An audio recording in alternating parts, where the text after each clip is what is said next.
Nous avons fait appel à vous ce soir parce que depuis 30 ans, vous colportez une parole dont le sens n'est pas forcément relayé. C'est un petit peu comme si cette vérité était taboue. Tous les hommes et les femmes qui vivent sur cette terre, Yves Coppens, viennent-ils de la même souche? Absolument, absolument. Tous les premiers hommes sont apparus en Afrique et depuis les premiers hommes, on considère qu'il y a eu 100 milliards d'êtres humains sur Terre. la Terre. Et les 100 milliards, comme bien sûr les 6 milliards d'hommes d'aujourd'hui, viennent tous de cette souche, de ce berceau tropical et africain. Tous nos ancêtres étaient africains. Tous nos ancêtres étaient africains. Nous sommes tous africains, Karine. Bah oui, moi je le sais en revanche. Ça veut dire que tous nos ancêtres... Je suis comme vous, je suis comme vous. Ça veut dire que tous nos ancêtres, Yves Coppens, en Afrique, il y avait du soleil, tous nos ancêtres étaient noirs? Tous nos ancêtres étaient certainement bruns, parce que, étant donné l'ensoleillement de l'Afrique, et étant donné probablement la peau nue qu'ils avaient il y a 3 millions d'années, ils ne pouvaient pas être autrement que bronzés. Tous les ancêtres, des Danois, des Espagnols, de tout le monde, etc., étaient noirs. Oui. Pourquoi ça ne se sait pas, à votre avis? Vous le dites, vous, depuis 30 ans. Ben oui, mais ma petite voix ne porte pas suffisamment. J'ai une voix confidentielle. J'imagine la tête du monsieur hyper raciste qui est en train de nous regarder, qui fait non, c'est pas vrai. Ouh là, demain, vous allez avoir du courrier. Yves Coppens, en fait, les humains, enfin les préhumains sont partis dans différentes directions depuis l'Afrique.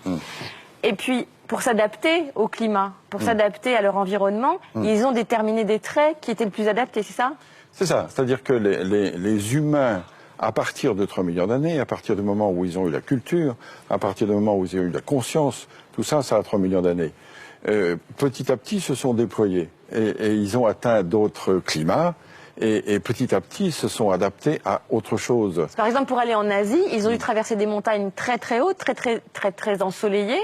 Et donc, petit à petit, leurs yeux se sont adaptés, c'est ça? En effet, l'œil bridé pourrait être dû à une sélection naturelle de ceux qui avaient la capacité d'accommoder plus que d'autres, parce que chacun sait qu'à de fortes altitudes, la luminosité est insupportable. Et comment est-on passé du noir au blanc? Là aussi, c'est un gradient de couleur, un gradient de coloration, c'est-à-dire qu'avec moins d'ensoleillement, on avait nécessité d'avoir une peau avec un écran moins fort pour que la synthèse de la vitamine D, qui est la synthèse de croissance, puisse se faire. Donc par sélection, ceux qui n'avaient pas la vitamine D, donc les plus noirs, sont restés soit en Afrique, soit se sont éteints. Et ce sont les de plus en plus blancs qui ont pu survivre. C'est une sélection qui s'est faite du noir au plus clair. Si on a un écran de mélanine là où il n'y a pas beaucoup de soleil, la vitamine D ne se synthétise pas et on ne grandit pas. Et du coup, ça gêne évidemment la croissance et le développement de population. Donc le blanc pour vous, c'est pas une couleur? Le blanc, c'est une décoloration. Les blancs sont décolorés pour vous? Oui, je suis un décoloré. Ah oui. Et l'œil bleu, c'est épouvantable ce que je vais dire. C'est un œil qui n'a pas de couleur, c'est le fond qui se reflète. Ah, c'est intéressant. Bah non. Bah si. Merci beaucoup Yves Coppens. Je voulais ajouter quelque chose qu'on ne sait peut-être pas assez. Vous savez qu'aujourd'hui, les 6 milliards et demi d'hommes qui sont sur la Terre sont 6 milliards et demi d'Homo sapiens sapiens. Or, dans la classification, notre classification scientifique, le genre Homo, c'est le genre humain. Le premier sapiens, c'est l'espèce sapiens, et le deuxième sapiens, c'est la race.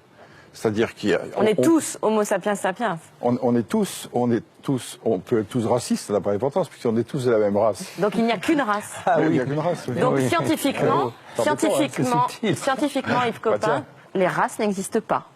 Oui, c'est ça. C'est-à-dire que scientifiquement, les races de 36 000 animaux existent toujours, mais en ce qui concerne l'humanité, il y a pour le moment sur la Terre une seule race humaine, qui est la race sapiens, de l'espèce sapiens, du genre Homo.